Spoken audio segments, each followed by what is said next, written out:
அனைவருக்கும் எனது வணக்கம். எடப்பாடி பழனிசாமி ஐயா அவர்களுக்கு எனது சிறு வேண்டுகோள்களை வைக்கின்றேன்.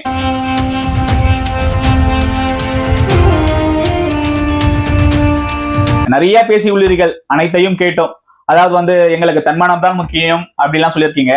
ஐயா அவர்களே, அம்மாவின் மறைவுக்கு பிறகு அம்மா அந்த ஆட்சியை கொடுத்து விட்டு தான் சென்றார்கள். நீங்கள் முதல்வராக 4 வருடம் தொடர்ந்தீர்கள், இல்லை என்று சொல்லவில்லை. மறுபடியும் நடைபெற்ற சட்டமன்ற தேர்தலில் வெற்றி பெற முடியவில்லையே. அன்று அனைவரும் ஒற்றுமையாக இருந்திருந்தால் வெற்றி பெற்றிருக்கலாமே.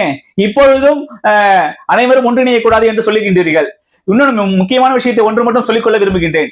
ஆட்சி அதிகாரத்தை காப்பாற்றியது பிஜேபி தான் என்று சொல்லுகின்றீர்கள். அன்று ஆட்சி சட்டமன்ற தேர்தலின் ஆட்சியை காப்பாற்றியது கூவத்தூரில் நடைபெற்றது என்பதை டிடிவி தினகரன் அண்ணன் அவர்கள் போட்டு உடைத்து விட்டார்.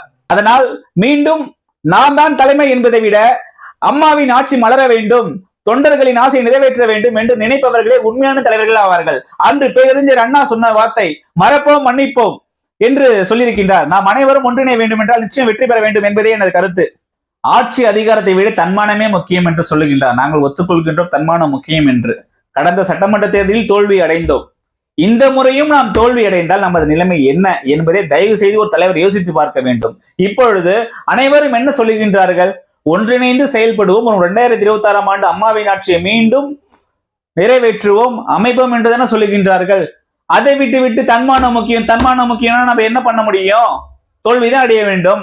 இந்த 2026ஆம் ஆண்டும் நாம் தோல்வி அடைந்தோம் என்றால் மீண்டும் மலரப்போவது திமுக ஆட்சியாக தான் இருக்கும் என்பதை எடப்பாடி பழனிசாமி ஐயா அவர்கள் உணர வேண்டும். ஆளும் அரசாங்கம் திமுகவின் கூட்டணி மிகவும் வலுவாக உள்ளது. இன்று எடப்பாடி பழனிசாமி ஐயா அவர்களின் கூட்டணி வலுவாக இருக்கிறது என்று சொல்ல முடியுமா?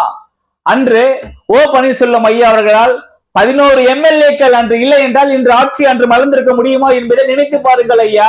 அதை விட்டு தன்மானம் என்று சொல்வதை விட்டு கழகத்தை மீட்டெடுப்போம், அம்மாவின் ஆட்சியை மீண்டும் 2026 மலர வைப்போம் என்றவர்களே உண்மையான தலைவர்கள். மறப்போம் மன்னிப்போம், அண்ணாவின் வார்த்தையை நிறைவேற்றுவோம் என்பதே அம்மாவின் தொண்டனாக எனது வேண்டுகோள்களை வைக்கின்றேன். என்றும் உங்களின் ஒருவன் தரமணி மா தினேஷ். நன்றி, வணக்கம்.